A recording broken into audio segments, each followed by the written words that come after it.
ఎంత ఓర్పు లేకపోతే కలియుగంలో భగవంతుడు కూడా ఉద్ధరించడానికి వచ్చి నిలబడగలడు. విసిగెత్తిపోయాడు అనుకోండి, ఆయన కూడా ఉద్ధరించడానికి ఎవరుంటారు ఇక్కడ? అంత ఓర్పుతో ఉండవలసినటువంటి అవతారం. ఎంత ఓర్పు లేకపోతే ఆ పద్మపీఠం మీద ఒక్కనాడు కాలు కదిపాడండి. ఒక్కనాడు ఎన్నాళ్ళు నించోనరా ఇలాగా, ఓ కుర్చీ వేయండి అని కూర్చున్నాడా? పడుకున్నాడా? నాకు ఇంతే సమయమా, ఎన్ని వేల మందిలా వస్తూ ఉంటారా, ఎంతమందిని నేను చూడనరా అన్నాడా? అలా చూస్తూనే ఉంటాడు, అనుగ్రహిస్తూనే ఉంటాడు. ఎక్కడో ఉండి మొరలు పెట్టుకున్నా ఆపద మొక్కల వాడి కాపాడుతూనే ఉంటాడు, క్షమిస్తూనే ఉంటాడు. అంత ఓర్పుతో రావాలి అవతారం. అందుకే మొదటే ఓర్పు పట్టి వచ్చింది. రావడం అన్ని అవతారాల్లాగా రాలేదు. భృగువు వెళ్ళి తంతే సహించి బయలుదేరాడు. అందుకే మీరు చూడండి, మొదట దయ కలుగుతుంది ఎప్పుడు మనిషికి. దయ కదిలితే కార్యం నడుస్తుంది. నేను అలా వెళ్ళిపోతున్నాను అనుకోండి, ఏదో దేవాలయంలోకి వెళ్ళి హుండీలో 100 రూపాయలు వేద్దాం అనుకుని వెడుతున్నాను. వెడుతుంటే ఒక పిల్ల తల్లి కంఠం పట్టుకుని గట్టిగా కౌగులించుకుని ఏడుస్తోంది. అమ్మా, అన్నం తిని 3 రోజులైంది, బయట వడగాట్పులు, ప్రేగులు తిరిగిపోతున్నాయమ్మా, ఆకలిస్తోందంటే మంచినీళ్లు తాగమంటావు, ఇవాళ మంచినీళ్లు తాగితే వాంతి అయిపోతోంది, ఏమన్నా పెట్టమ్మా అని కొడుతోంది తల్లిని. నాకే లేదు, నీకు ఎక్కడ పెట్టనే అంటోంది తల్లి. తల్లి ఏడిస్తే తట్టుకోగలరు, పిల్ల ఏడిస్తే ఎవరు తట్టుకోలేరు, ఎందుకంటే కపటం ఉండదు. అందుకే శంకరాచార్యులు వారంతటి వారు కనకధార చేస్తే పక్షి ఏడుస్తోంది అనలేదు, పక్షి పిల్ల ఏడుస్తోంది అన్నారు. విహంగ శిశం విషణ్ణే దుష్కర్మ ఘర్మమనీయ చిరాయ దూరం నారాయణ ప్రణయని నయనాంబువాహ అన్నారు. వెంటనే 100 రూపాయలు హుండీలో సాయంకాలం ఇయ్యచ్చు. గబగబా పక్కనున్న దుకాణంలోకి వెళ్ళి ఓ 2 రొట్లు కొని, 2 మంచినీళ్ళ సీసాలు కొని, ఓ 2 పళ్ళు కొని తీసుకొచ్చి ముందు ఆ చెట్టు కింద కూర్చొని నువ్వు తిని పిల్లకి పెట్టవమ్మా అని అవి ముందు ఆ తల్లికి పిల్లకి ఇచ్చి పెడతానా వెళ్ళనా? నా దయ కలిగింది, నా దయ కదిలింది. అసలు ఆ పరిస్థితిని చూడగానే అబ్బా బాబోయ్ ఇంత దారుణంగా ఉన్నారే అని దయ కదిలితే అక్కరకు రావాలి అని నాలో ఉన్నటువంటి ఒక క్రియ కదిలింది. ఒక పని చేశాను.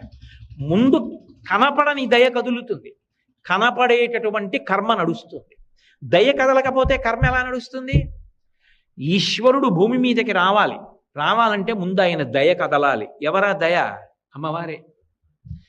వేదాంత దేశికులని మహానుభావులు వారు అందరిలాగా లక్ష్మీ శతకము అలా శతకాలు చేయలే, ఆయన దయాశతకము అని చేశారు. ఆ శతకం పేరే దయాశతకం. దయాశతకం పరమాద్భుతమైన శతకం. ఇప్పటికీ పద్మావతి అమ్మవారి దేవాలయంలో అప్పుడప్పుడు అందులో శ్లోకాలు చదువుతూ ఉంటారు. అందులో ఒక అద్భుతమైనటువంటి మాట అంటారు. అమ్మ, అహమస్మి అపరాధ చక్రవర్తి. నేనెవరో తెలుసా? నేను చక్రవర్తినమ్మా. దేనికి? అపరాధములు చెయ్యడంలో నా అంత చక్రవర్తి లేడు. చక్రవర్తి అంటే విశేషమైనటువంటి ఐశ్వర్యం ఉంటుంది. నా దగ్గరే ఉందో తెలుసా? విశేష సంఖ్యలో చేసిన పాపాలు ఉన్నాయి, అన్ని అపరాధాలు చేశాను. అహమస్మి అపరాధ చక్రవర్తి త్వంచ గుణేన సార్వభౌమి. అమ్మా, నువ్వు సార్వభౌమురాలివి, నీ దగ్గరే ఉంది. మమ్మల్ని క్షమించడానికి కావలసినన్ని మంచి గుణాలు ఉన్నాయి, కాబట్టి నా అపరాధాలని నువ్వు క్షమించు తల్లి. కరుణే ఓ దయామూర్తి. అమ్మవారిని దయా అనే పిలుస్తారు. అందుకే దయ ఎక్కడుంటుంది మనిషికి? ఎవరైనా చెయ్యకూడని పని చేశాడనుకోండి, అలా ఓ పసిపిల్ల ఆడుకుంటూ వెడుతోంది, వెళ్ళి ఆ పసిపిల్లని గట్టిగా గిల్లేసి ఏడుస్తుంటే సంతోషపడ్డాడు అనుకోండి, నీకు దయలేదురా అని ఇలా చెయ్యో తలో చూపించారు. దయలేదురా నీకు, ఇట్లా ఆడుకుంటున్న పిల్లకి గిల్లి సంతోషపడతావు అంటారు. దయలేదా అని ఇక్కడ చూపిస్తారు. దయ ఎక్కడుంటుంది? పరమేశ్వరుడికి కూడా గుండెల్లోనే ఉండాలి. అందుకే ఈశానాం జగతోస్య వెంకటపతేర్ విష్ణోః పరాం ప్రేయసీం తద్వక్షస్థల నిత్యవాసరసికాం తక్షాంతి సంవర్ధినీం పద్మాలంకృత పణిపల్లవయుగాం పద్మాసనస్తాం శ్రియం వాత్సల్యాది గుణోజ్వలాం భగవతీం వందే జగన్మాతరం అంటారు. ఆవిడ రెండిటిని ఏకకాలంలో చేస్తూ ఉంటుంది. అందరం అపరాధాలు చేసి పెడుతున్నాం. ఎవరో మహాత్ములు కొంతమంది, మీ వంటి వారు పుణ్యాత్ములు ధర్మాత్ములు భగవంతుడు సంతోషించేటట్టు వెళ్ళవచ్చుగాక, కానీ నా వంటి వారి సంఖ్య ఎక్కువ ఉంటుంది కదా. అధర్మం చేసిన వాడు, ఆర్తితో ఉన్నవాళ్ళు ఎక్కువ మంది వెళుతుంటాం. వెళుతున్నప్పుడు భగవంతుడు ఏమిటి ఇంకా దీనికి అంతూ పొంతూ లేదా, రోజు రోజుకి పెరిగిపోతున్నారా అని విసుక్కోకుండా ఉండాలి అంటే ఓర్పు పెరుగుతూ ఉండాలి.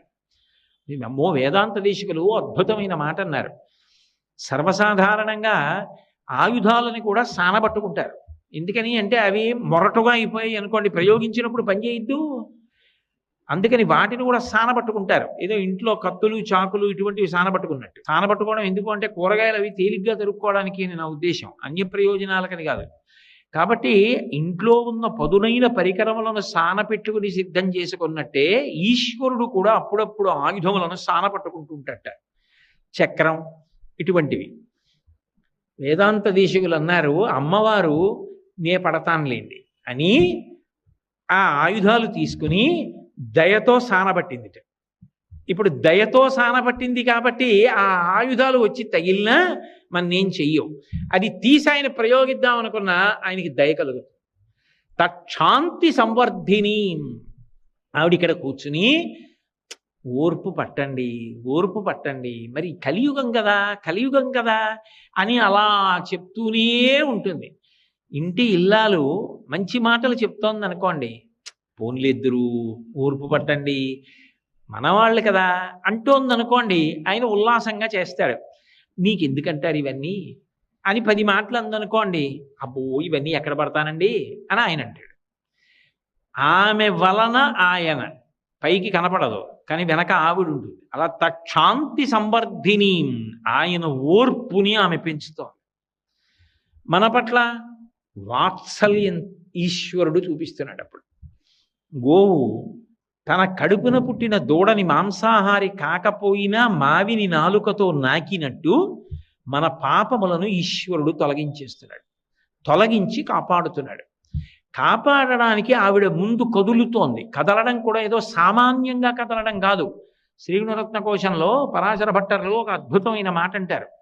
ఐశ్వర్యమక్షరగతిం పరమం పదం వా కస్మై చితంజలి భరం వహతే వితీర్య అస్మైన కించిచితం కృతం ఇచ్చదాంబ త్వం లజ్జసే కథయకోయ ద్వార భావ అంటారు. త్రికరణ శుద్ధిగా ఎవరో వెళ్ళి అమ్మవారి దగ్గర ఇలా నమస్కారం పెట్టేట, అంజలి ఘటించాడు. త్రికరణ శుద్ధిగా పెట్టాడు నమస్కారం. నువ్వు ఇంత త్రికరణ శుద్ధిగా నాకు అంజలి ఘటించావు, ఇహలోకమునందు నువ్వు సమస్త భోగములను అనుభవించు ఇస్తుందిట. 3 తరాలు చూడు దీర్ఘాయుష్మంతుణ్ణి చేస్తుందిట, ఆరోగ్యం ఇస్తుందిట, తేలికగా శరీరం నుంచి విడిపడేటట్టుగా చేస్తుందిట.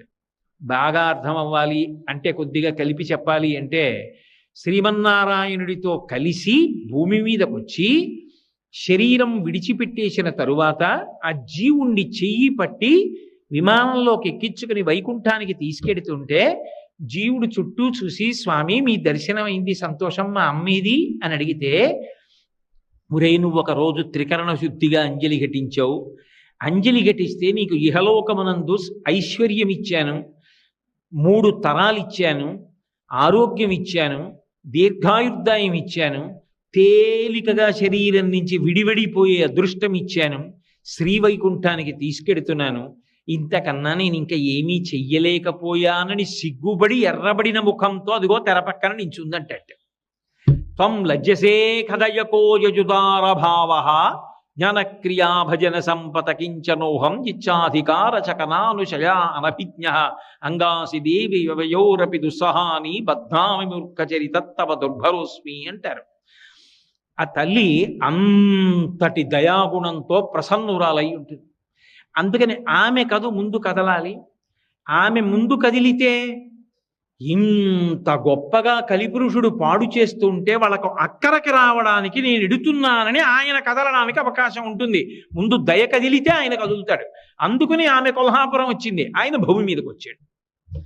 అంటే దయ కదిలింది అని అర్థం చేసుకోవాలి. అంతేగాని వాళ్ళు కూడా దెబ్బలాడుకున్నారండి అని పౌరాణిక భాషను జాగ్రత్తగా అన్వయం చేసుకోవాలి. అంతేగాని కథగానే అర్థం చేసుకుని వాళ్ళు దెబ్బలాడుకున్నారు, మేము దెబ్బలాడుకోకూడదా అన్నమాట అన్వయం చేసుకోమని కాదు. కాబట్టి ఆయన బయలుదేరి భూమి మీదకి వచ్చాడు. వచ్చినటువంటి వాడు దక్షిణ దేశంలో ఉన్నటువంటి వెంకటాచలం దగ్గరికి వచ్చి అక్కడ ఉన్నటువంటి ఒక చింత చెట్టు కింద ఉన్న పుట్టలో ఉన్నాడు. అవతార ప్రకటనం చెయ్యలేదు వెంకటేశ్వరుడిగా, అందులోనే ఉండిపోయాడు. లక్ష్మీదేవి ముందు కదిలింది. వెనక వెంకటేశ్వరుడు కదిలాడు. కారణం ఆయన యొక్క అపారమైన ఓర్పు. అయితే విచిత్రం ఏమిటంటే నిజానికి వెంకటేశ్వరావతారం ప్రకటన అయిపోయిన సమయంలో కూడా ఎంత ఓర్పు పట్టాడంటే గొడ్డలి దెబ్బతిని అవతార ప్రకటన చేశాడు. గుండెల మీద తంతే వైకుంఠం నుంచి కదిలాడు ఓర్పు పట్టి. గొడ్డలి పెట్టి నెత్తి మీద కొడితే 7 చెట్ల ఎత్తు రక్తం పైకి లేచింది. ఎందుచేత అంటే బ్రహ్మాధేను శివోవత్సౌ గోపాలీ కమలాలయా అంటారు. బ్రహ్మగారు ఆవయ్యాడు, శివుడు దూడయ్యాడు. ఆ ఆవుని దూడని తీసుకొచ్చి చోళరాజుకి అమ్మడానికి ఆ ఆవుని దూడని అమ్మేటటువంటి వనితగా లక్ష్మీదేవే కొల్హాపురం నుంచి బయలుదేరి వచ్చింది. అమ్మారు. అసలు వచ్చింది ఎందుకు? ఈయన ఎక్కడున్నారని వెతుకుతున్నారు వాళ్ళు.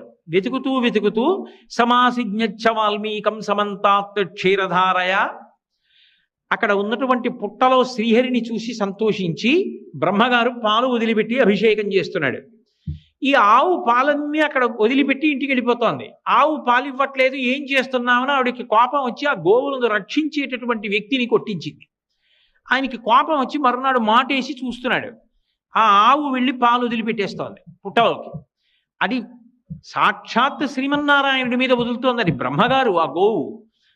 కానీ నిష్కారణంగా నేను దెబ్బలు తిన్నాను, ఈ ఆవు తీసుకెళ్లి పుట్టలో పాలు వదిలేస్తోందని కోపం వచ్చి ఆ కోపంలో యుక్తాయుక్త విచక్షణ మరిచిపోయి అన్ని దెబ్బలు తిన్నాడు కదా. మరి ఆ బాధ ఆక్రోశం ఉంటాయి కదా. చటుక్కున చేతిలో ఉన్న గొడ్డలి తీసి ఆవు మీదకి విసిరాడు. నేను ఇక్కడ ఉండగా గోవు మరణించకూడదు, నన్ను నమ్ముకున్న భక్తుడు బ్రహ్మగారు గోవు రూపంలో ఉన్నాడు, మరణించకూడదు, నేను కాపాడాలని చటుక్కున పుట్టలోంచి పైకి లేచి ఆవుకు అడ్డంగా తలపెట్టాడు. కుఠారాణాతి తీక్షణేన తాడితో వెంకటేశ్వర సప్తతాళ ప్రమాణేన రక్తస్ఫూర్తిరభూస్తథా. ఆ గొడ్డలి తగలగానే 7 తాటి చెట్లంత ఎత్తు నెత్తురు పైకి లేచింది. గొడ్డలి దెబ్బతిని అవతార ప్రకటన చేశాడు. ఎంత ఓర్పు పట్టాలి! ఎవరి కోసం పట్టాడు అంటే కలియుగం ఆయన నిర్ణయించింది. అయ్యో, కలిపురుషుడి యొక్క ఉద్ధతి వలన వీళ్ళందరూ పాడైపోతారేమో, నేను అక్కడికొచ్చి కాపాడకపోతే ఎలా? అందుకని ఆయన బయలుదేరినప్పుడే ఇన్ని కష్టాలు పడి ఓర్పు చూపించాడు. నిలబడడంలో ఓర్పు చూపించాడు. రాత్రింబవళ్ళు అలాగే ఉండిపోయాడు. అందుకే మహాభారతంలో ఉద్యోగ పర్వంలో విదురుడు రాత్రివేళ ధృతరాష్ట్రుడితో మాట్లాడుతూ విదురు నీతి అని కొన్ని మంచి మాటలు చెప్తాడు. చెప్తూ ఓ మాట అంటాడు, క్షమించువానికని చాలమి పెట్టెదరు అయినంతలపన్ అనూన క్షమయ మెరయు తొలవు ఉత్తమ రూపంబు కోరువారు దాల్తురుదాని అంటాడు. ఉన్న రూపం ఇంకా అందంగా ఉండాలి అంటే మంచి మంచి భూషణములు పెట్టుకుంటారు. అసలు పైకి కనపడనటువంటి భూషణములలో గొప్ప భూషణం ఏది అంటే ఓర్పు. ఆ ఓర్పు పట్టడం అన్నది ప్రయత్నపూర్వకంగా ఎవరు నేర్చుకుంటారు అంటే ఉత్తమమైన రూపం అంటే మంచి కీర్తి పొందాలనుకున్నవాడు ఓర్పు పట్టడం నేర్చుకోవాలి. రామాయణం బాలకాండలో కుశనాభోపాఖ్యానంలో వాల్మీకి మహర్షి అంటారు, అసలు క్షమాదానం, క్షమా యజ్ఞ, క్షమా సత్యం హి పుత్రికా, క్షమా ధర్మ, క్షమా సత్య, క్షమయావిష్టితంజ. ఓర్పు పట్టడమే సత్యం, ఓర్పే దైవం, ఓర్పే సమస్తం. ఓర్పు లేనివాడు లోకంలో సాధించగలిగినది ఉండదు. ఎవడు ఓర్పు పట్టగలడో వాడే విజయాన్ని చిట్ట చివరికి సాధిస్తాడు. తులసీదాస్ గారు అంటారు, ధీరే ధీరే రేమన ధీరే సబగుచి హోయ్ మాలీసించే సౌకర్యే ఋతువాయే ఫలహోయ్ అంటారు. ఇవాళ మొక్క వేసి నేను రాత్రింబవళ్ళు నీళ్లు పోస్తే కుళ్ళిపోతుంది. అది పెద్దదయ్యే వరకు ఎదురు చూస్తే అప్పుడు అది కాయలు కాస్తుంది. ఓర్పు ఉండాలి. ఓర్పు లేకుండా ఏది సాధించలేడు మనిషి. ఆ ఓర్పు పట్టడం నేర్చుకోండి తప్ప కలిపురుషుడికి ఉద్ధతికి లొంగిపోయి తప్పు పనులు చేయడం కాదు.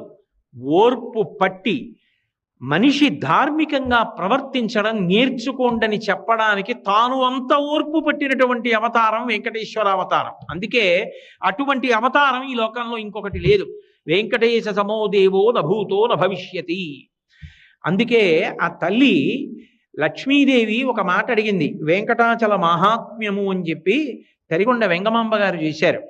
అయితే ఒక గ్రంథాన్ని పరిశీలించేటప్పుడు అది ఏ కాలంలో వ్రాయబడింది, ఎంత ప్రాచీనమైన గ్రంథం అన్నది ఎంత అవసరమో గ్రంథకర్త ఎంత శక్తివంతులు, ఎంత భగవదానుగ్రహ సంపన్నులు అన్నదాన్ని కూడా పరిశీలించవలసి ఉంటుంది. తరిగొండ వెంగమాంబ గారంటే సామాన్యమైన వ్యక్తి కాదు. ఆవిడ భాగవతం చదువుతుంటే తన కథ అయినా సరే వెంకటేశ్వరుడు రాత్రివేళ వచ్చి తూగుటుయ్యలలో కూర్చుని ఉయ్యాల ఊగుతూ కళ్ళు మూసుకొని కొడుతూ వింటూ ఉండేవట. ఆవిడ భాగవతం చెప్తుంటే, ఆవిడ గ్రంథరచన చేసినవి చదువుతుంటే శ్రీ వెంకటేశ్వరుడంతటి వాడు చెవి ఒగ్గి వింటూ ఉండేవాడు. ఆయన వింటుండగా అది సత్యము కానిదనుకోండి, ఆయన ఎలా అంగీకరిస్తాడు? అంతటి మహాభక్తురాలు.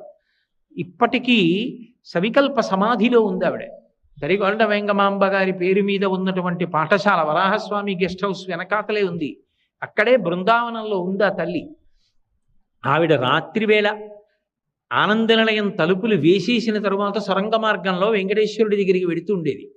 ఒకప్పుడు ఆతీరాం బాబాజీ మఠానికి సంబంధించినటువంటి వాళ్ళు లోపల మాటు వేసి కూర్చుని ఆ తల్లిని చూశారు కూడా.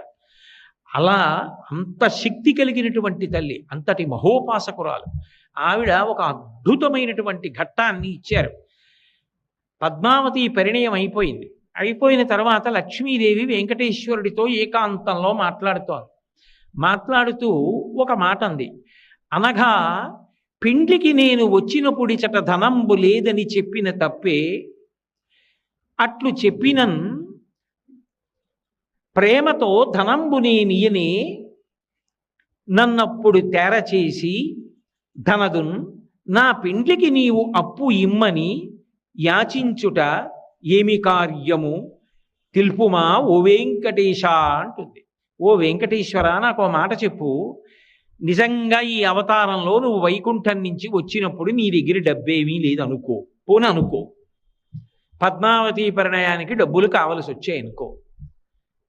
నేను వచ్చాను కదా పెళ్లికి కొల్హాపురం నుంచి, ఏదో పాతాళలోకం నుంచి వచ్చానుగా సూర్యభగవానుడు వచ్చినప్పుడు లక్ష్మి పెళ్లికి డబ్బులు లేవంటే నేను ఇవ్వనా ప్రేమతో?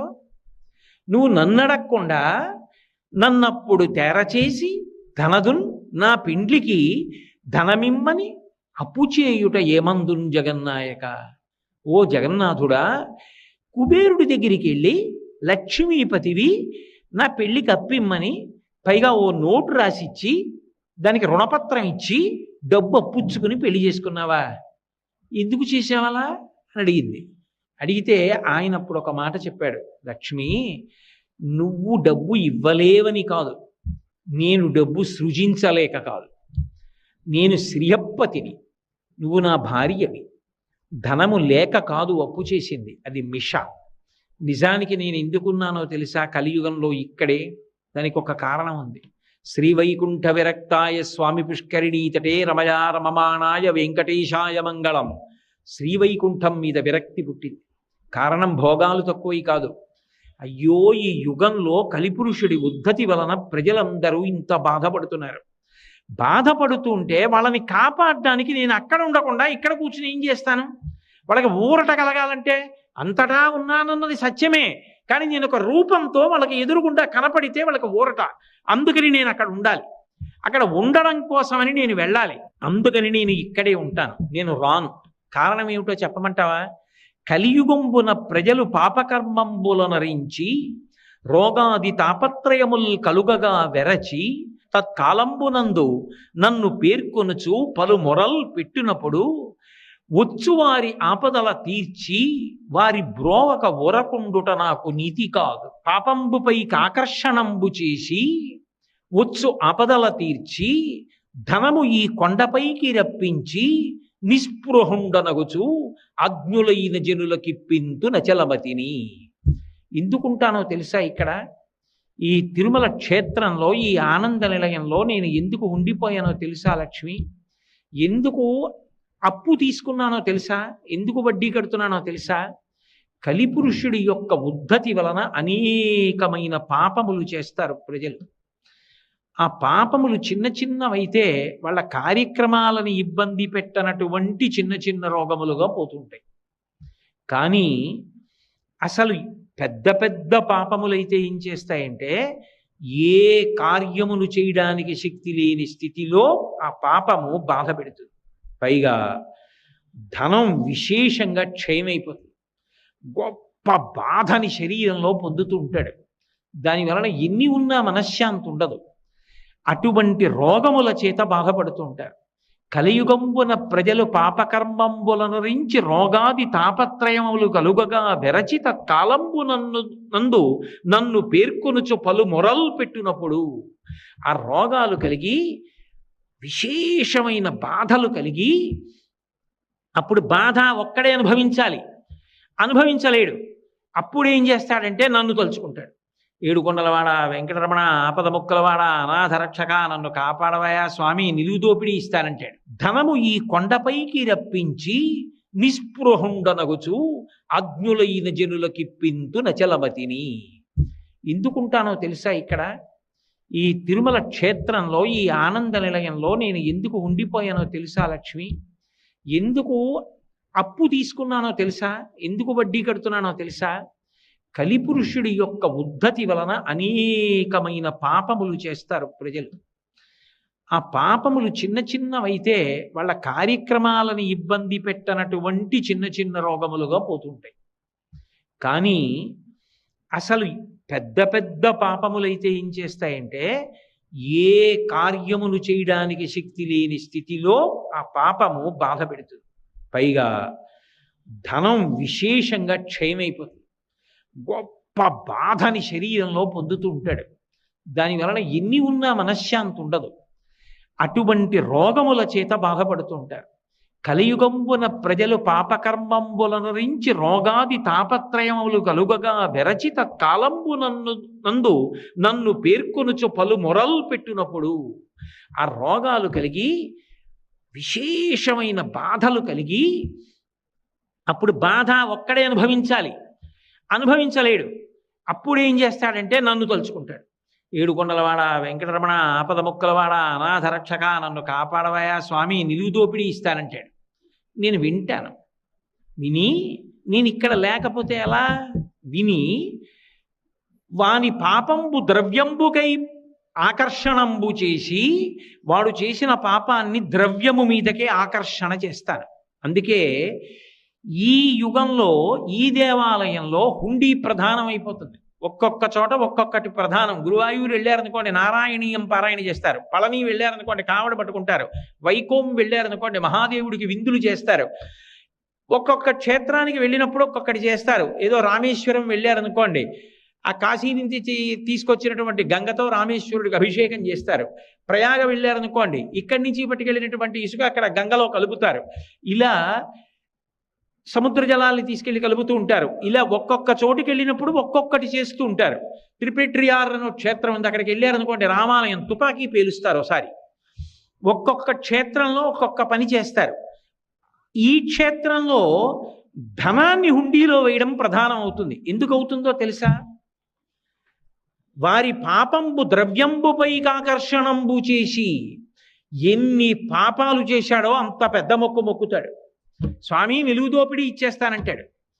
అని ఆ డబ్బంతా వాడి పాపం మీగా మారిపోయి ఆ పాపాన్ని డబ్బు మీదకి ఆకర్షణ చేస్తాను. ఇప్పుడు వాడే అది పట్టుకుని కొండ మీదకి వస్తాడు. నేను లేకపోతే వాడి కష్టాన్ని తీర్చేది ఎవరు? కలిపురుషుడి ఉద్ధతి వలన కదూ ఈ తప్పులు చేసేసాడు, అనుభవిస్తున్నాడు. వచ్చు ఆపదల తీర్చి అప్పుడు వాడు రక్షించుకోలేడు. ఆ ఆపద నేను తీరుస్తాను, తీర్చి వాడిని కాపాడతాను. వాడే ఆ డబ్బు పట్టుకొని కొండ మీదకి వస్తాడు. అది ఏమిటి? తత్పాపరూపమైనట్టి ధనము. ఆ పాపరూపమైన ధనం మీద నాకు అనురక్తి ఉండదు. వాడు తీసుకొచ్చి హుండీలో వేసేస్తుంటారు. నిస్పృహుండనగొచ్చు. ఇన్ని కోట్లు నాకేం సంతోషం ఉండదు. అది చూసి నేనేం మురిసిపోను. లోకంలో అందరూ నేను డబ్బున్నవాడిని అనొచ్చు, కానీ నాకు పరమ అసహ్యం వేస్తుంది చూసి. నిస్పృహుండనగొచ్చు. నేను చెప్పట్లా, తరిగొండ వేంగమాంబ గారు చెప్పిన మాట వెంకటాచల మహాత్మ్యంలో.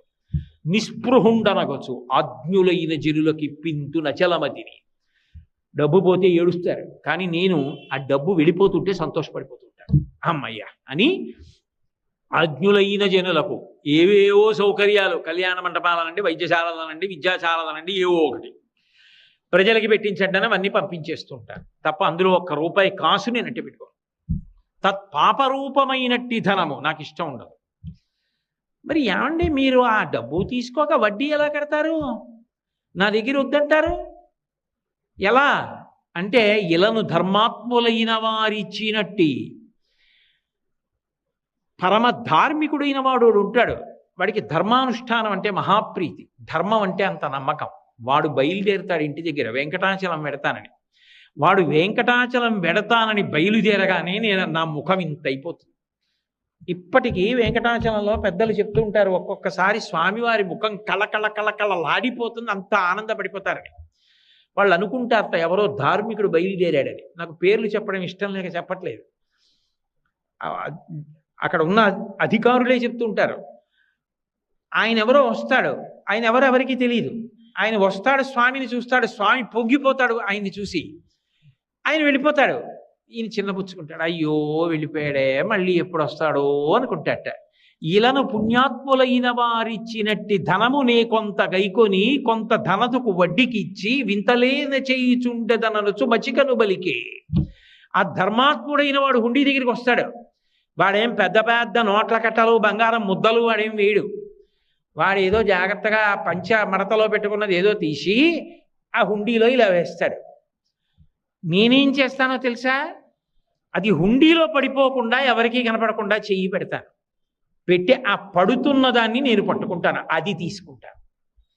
ఇలను పుణ్యాత్ములైన వారిచ్చినట్టి ధనమునే కొంత కైకొని కొంత ధనతుకు వడ్డీకి ఇచ్చి ఆ తెచ్చి ఆ డబ్బు దాస్తా. ఆ డబ్బులోంచి కుబేరుడికి వడ్డీ కడతా, కొంత నా జేబులో ఖర్చులకి పెట్టుకుంటా. యుగధర్మం, ఆయన కూడా యుగధర్మం పాటిస్తూ ఉంటాడు.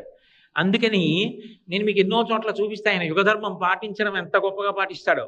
కాబట్టి కొంత ధనతుకిచ్చి కొంత ధనతుకు వడ్డీకిచ్చి నేను వింతలీల చేయుచుండెదననుచు మచ్చికను బలికే. నేను వింతలీల చేస్తూ ఉంటాను లక్ష్మి, పాపాలు చేశారని చెప్పి చంపేను, అవకాశం ఇచ్చి మారమని చెప్తాను. ఏం సాధించావు పాపం చేసి? ఏం సుఖపడ్డావు? ఏం సంతోషపడ్డావు? ఏం రక్షింపబడ్డావు? నన్ను నమ్ముకుని బ్రతికితే ఏటీఎం కౌంటర్లో కూడా డబ్బులు ఉండకపోవచ్చేమో, ఏటీఎం కౌంటర్లో కూడా నీకు డబ్బున్నా నీకు కావలసినంత డబ్బు ఇవ్వకపోవచ్చేమో. నన్ను నమ్ముకున్నవాడు మాత్రం చెడిపోవడం అన్నమాట ఉండదు కదా. నేను కాపాడతాను కదా. కలలోనంతన్మున్నెరుంగని మహాకష్టాత్ముడైనట్టి దుర్బలుడాపత్ సమయంబునన్ నిజ పదాబ్జాతంబు ఉల్లంబునం తలపన్ అంతని వచ్చి ఆర్తిహరుడై తన్నైన ఇచ్చన్ సునిశ్చల భక్తిభావములను భజించు వారికిడడే సంపద్విశేషోన్నతుల్ అంటుంది కుచేలుడి భార్య భాగవతంలో. కలలో కూడా ఆయన పేరెత్తనటువంటి వాడు పిలిచినా కూడా ఆపద మొక్కల వాడై పరిగెత్తుకొచ్చి రక్షిస్తుంటే ఆయన ఎందు భక్తితో ప్రవర్తించినటువంటి వాణ్ణి చూసి ఆయన ఎంత ఆనందపడిపోతాడు. ఆయన రక్ష ఉండగా నిన్ను ఏది పాడు చేస్తుంది? ఎందుకు ధర్మాన్ని వదిలిపెట్టి అవన్నీ పట్టుకు తిరుగుతావు చెప్పు? ఇప్పటికైనా మారు, అంతే తప్ప మళ్ళీ ఇప్పుడేదో రక్షించాలని మళ్ళీ వెళ్ళి మళ్ళీ ఆ ధర్మం పట్టు కూర్చోకు. జీవితంలో మారడం నేర్చుకో, నన్ను తెలుసుకో, నన్ను పట్టుకో అని వాడికి ఉపదేశం చేస్తాను. వాడి బుద్ధి మార్చడానికి ప్రయత్నిస్తాను, తల తీసేయను, తలలో మార్పు తేవడానికి ప్రయత్నిస్తాను. నేను ఇక్కడ ఉండకపోతే వాడికి ఆ ఊరట ఎలా వస్తుంది? ఆ ఊరట కల్పించడం కోసం నేను ఇక్కడ కూర్చుంటున్నాను. కలిబాధమాన్ప తిరుమల కలియుగ వైకుంఠమనగ గైసేసిన మీ సలలిత కరుణాహృదయము కలలోనను మరువరాదు కంజదలాక్ష అంటారు. కలిబాధమాన్ తీర్చడానికి ఆయన వైకుంఠం నుంచి బయలుదేరి వచ్చి సర్వ సుఖములను అనుభవించవలసిన వాడు అంత కష్టపడి అలా నిలబడి అలాగే ఉండిపోయి నేనున్నాను అని కాపాడి ఎక్కడో ఎవడో పాపం చేసి ఆర్తి పొందినా సరే ఈసారికి నిన్ను కాపాడుతున్నాను, వద్దురా, నా మాట వినరా, అధర్మం జోలికి వెళ్ళకరా అని మనసు మార్చడం కోసమని వైకుంఠాన్ని వదిలిపెట్టి ఇక్కడికొచ్చి పద్మపీఠం మీద నిలబడిపోయాడు. అంత దయగలిగిన అవతారం ఎక్కడుంటుంది? అంతటి కారుణ్యమూర్తి ఎక్కడుంటాడు? అందుకే వెంకటేశ్వర అవతారంతో మిగిలిన అవతారాల్ని పోల్చి మాట్లాడడానికి అవకాశం లేదు అన్నారు. వెంకటేశ సమోదేవో నభూతో నభవిష్యతి. కాపాడడం ఒక్కటే కాదు, పుణ్యం చేయడం కష్టం కదా ఈ యుగంలో. కలిపురుషుడు పుణ్యం చేయాలి అంటే పెట్టుబడి పెట్టాలి. కాసేపు వచ్చి కూర్చోవాలి, కాసేపు వినాలి, కాసేపు శ్రద్ధతో చూడాలి. ఓ ఉత్సవంలో పాల్గొనాలంటే ఓ రూపాయి ఖర్చు పెట్టాలా? ఓ గంట వచ్చి కూర్చోవాలా? కొన్ని రోజులు తెల్లవారుజామున నిద్ర లేవాలా? ఇవన్నీ పెట్టుబడి. ఏమీ చెయ్యకుండా రమ్మంటే పుణ్యం ఎక్కడి నుంచి వస్తుంది? రాదు జీవుడికి. నలుగుడు పడితే పుణ్యం వస్తుంది. చెరుక్కర్రైనా నలిగితేనే తీయని రసం వస్తుంది. ఏ నలుగుడు పడకుండా రమ్మంటే ఎక్కడి నుంచి వస్తుంది? అందుకని కలియుగంలో పుణ్యకర్మల కొరకు వెచ్చించమంటే వెచ్చించరు. కానీ నేను వాళ్ళకి ఒక గొప్ప పుణ్యాన్ని కట్టబెడతాను. ఇక్కడ నిలబడి ఏమి కట్టబెడతాను అంటే, స్కంద పురాణంలో శ్రీ వెంకటేశ్వరుని యొక్క మూర్తిని దర్శనం చేసినంత మాత్రం చేత సకల తీర్థముల యందు స్నానము చేశాడని, అందరూ దేవతల్ని దర్శనం చేశాడని ఫలితాన్ని పొందడానికి అవకాశం ఉంటుంది. అంత గొప్ప దర్శన ఫలితాన్ని భక్తులందరికీ కట్టపెట్టడం కోసం కలియుగం కాబట్టి కలిపురుషుని యొక్క ప్రచోదనం మేరకి బుద్ధిలో వచ్చేటటువంటి వైక్లభ్యముల వలన చేసేటటువంటి పాపముల నుంచి మనుష్యుణ్ణి విముక్తుణ్ణి చేయడం కోసం వెంకటేశ్వర స్వరూపంగా మీరు ఇలా నిలబడండి అని ఎవరు అడగకపోయినా తనంత తానుగా ఆ భంగిమను నిర్ణయం చేసుకొని, ఆ ముద్రలను నిర్ణయం చేసుకొని స్వామి ఆ శేషశైలం మీద, ఆనందనిలయ విమానంలో పద్మపీఠం మీద అలా నిలబడి ఉన్నాడు. అది కేవలంగా ఒక మూర్తి కాదు. దానిని దేవతా సంఘములు తయారు చేయలేదు, విశ్వకర్మ చెక్కలేదు. అది ఎవరు మీరు ఇలా ఉండండి అని ప్రార్థన చేస్తే పట్టిన భంగిమ కాదు.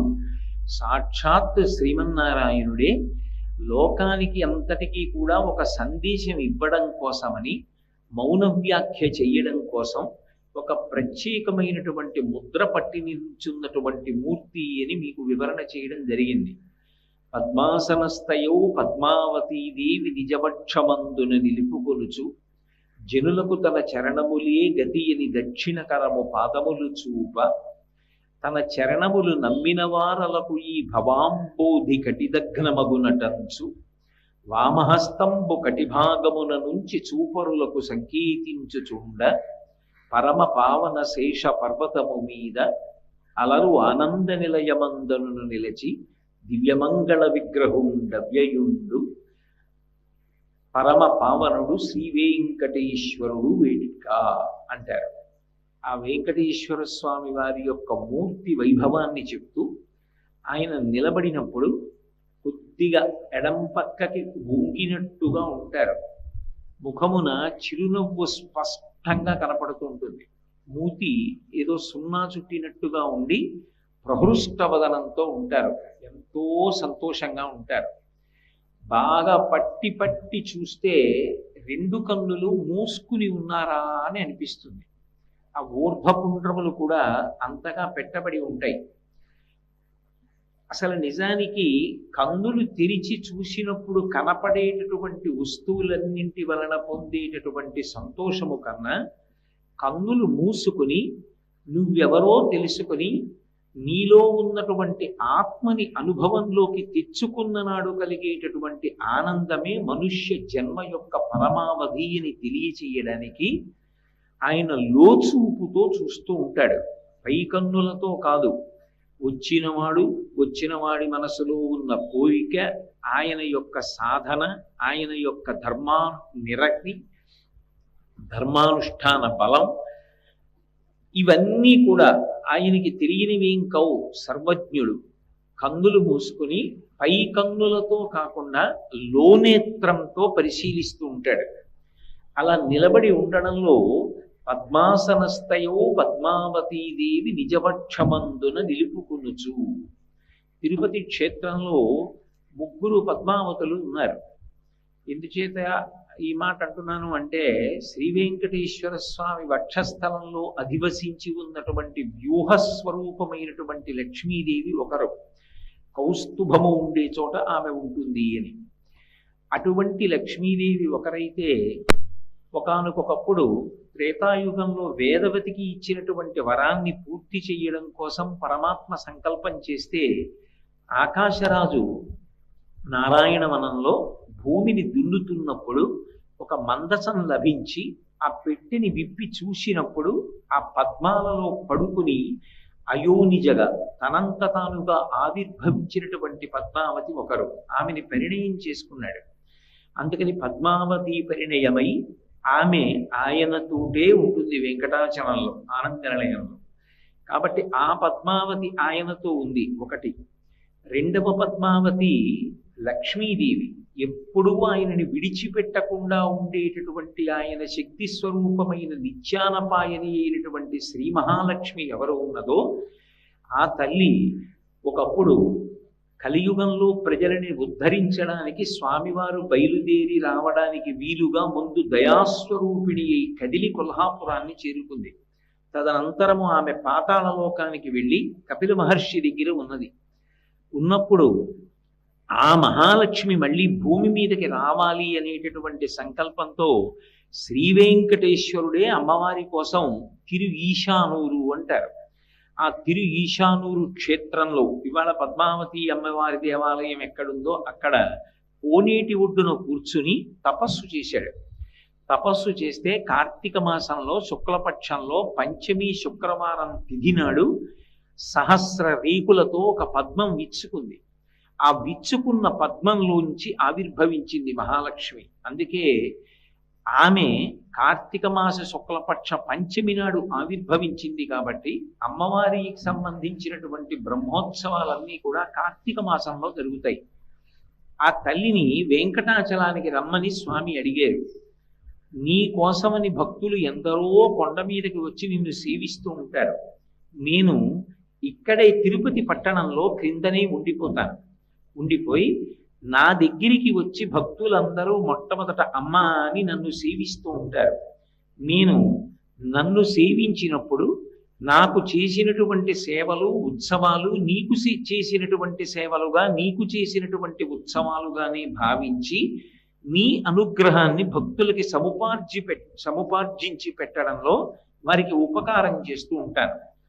నాకు ఒక్కటి చాలు.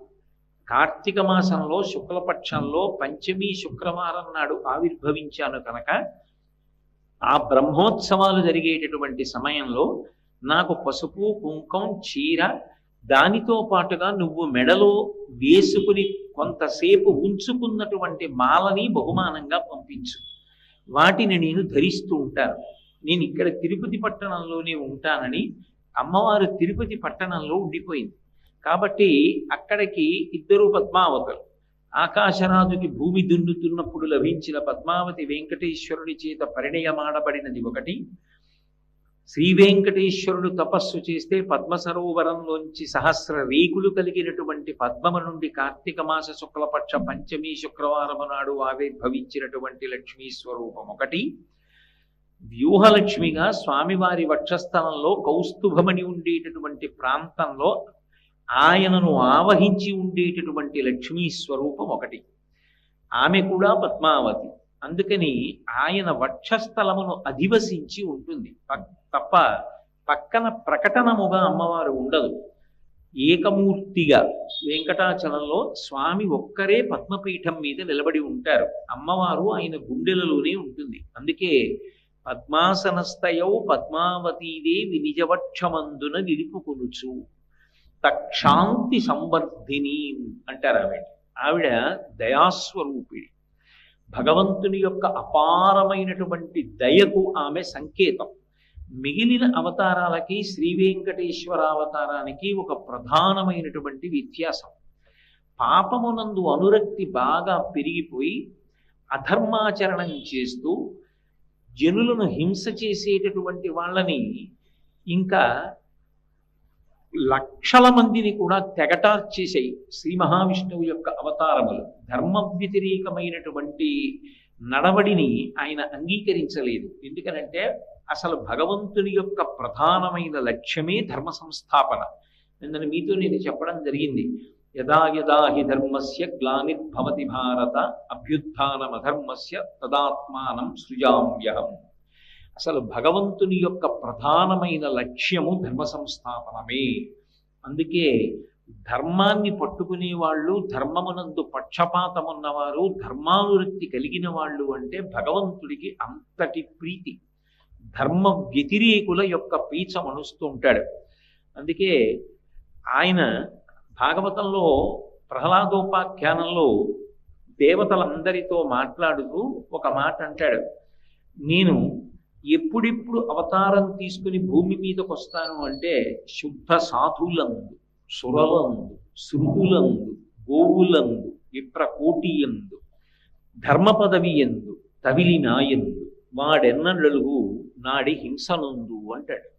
ఆయన కొన్ని స్థానములు చెప్పాడు. వాటి జోలికి వెళ్ళి వాటిని పాడు చేయడానికి ప్రయత్నిస్తే నేను అంగీకరించాను. అవతలవాడు తప్పు చెయ్యకుండా మీరు ప్రార్థన చేశారు అని ఒక అవతారంగా వచ్చి నేను ఎవరిని సంహరించాను. వాడు తప్పు చెయ్యాలి. ఏ తప్పులు చెయ్యాలి? శుద్ధ సాధులందు, భగవంతుణ్ణి నమ్ముకుని బ్రతికేటటువంటి పరమ భాగవతోత్తముల జోలికి వెళితే నేను ఒప్పుకోను. భగవంతుణ్ణి సేవించిన కన్నా భాగవతోత్తముల్ని సేవించడం చేత భగవంతుడు ఎక్కువ ప్రీతి పొందుతాడు. అందుకే శుద్ధ సాధులందు, ప్రహ్లాదుడి జోలికి వెడితే వెంటనే నరసింహావతారం వచ్చింది. శుద్ధ సాధులందు, సురలందు, దేవతలను పదవులలో నియమించి ధర్మచక్రం తిరిగేటట్టుగా నియామకం చేసిన వాడు ఆయన. అటువంటి దేవతల జోలికి వెళ్ళి నిష్కారణంగా దేవతల్ని నింద చేసిన, దేవతల జోలికి వెళ్ళి ఇబ్బంది పెట్టే ప్రయత్నం చేసిన, అవతార స్వీకారం చేసి ధర్మాన్ని రక్షించడానికి అటువంటి వారి యొక్క పీచమణుస్తాను. కాబట్టి శుద్ధ సాధులందు, సురలందు, శృతులందు, వేదము యొక్క ప్రమాణము ప్రశ్నింపబడిన నాడు వేదము యొక్క ప్రమాణమును నిలబెట్టడానికి వస్తాను. సురలందు, శృతులందు, గోవులందు, విప్రకోటియందు, గోవులు పరమ పవిత్రమైనవి. ఆ గోవుల వలన వచ్చేటటువంటి నెయ్యి ఏది ఉన్నదో, పాలు ఏ ఉన్నాయో, ఆ గోమయము గోమూత్రము వలన యజ్ఞము జరుగుతోంది. ఆ యజ్ఞము వలన ధర్మచక్రము తిరుగుతోంది. అందుకే గోవులందు, విప్రకోటియందు మంత్రభాగాన్ని సమన్వయం చేసి దొరికిన దానితో తృప్తిగా జీవనం చేసేటటువంటి విప్రులు ఎవరు ఉంటారో అటువంటి విప్రుల యందు నేను నిరంతరము అనురక్తితో ఉంటాను. అటువంటి వారి జోలికి వెళ్ళి బాధ పెట్టిన, గోవులందు, విప్రకోటియందు, ధర్మ పదవి ఎందు, ధర్మానికి వ్యతిరేకంగా ప్రవర్తించిన, ధర్మ వ్యతిరేకమైన ప్రసంగములు చేసిన, ధర్మాన్ని కాదని అన్న నేను అంగీకరించను.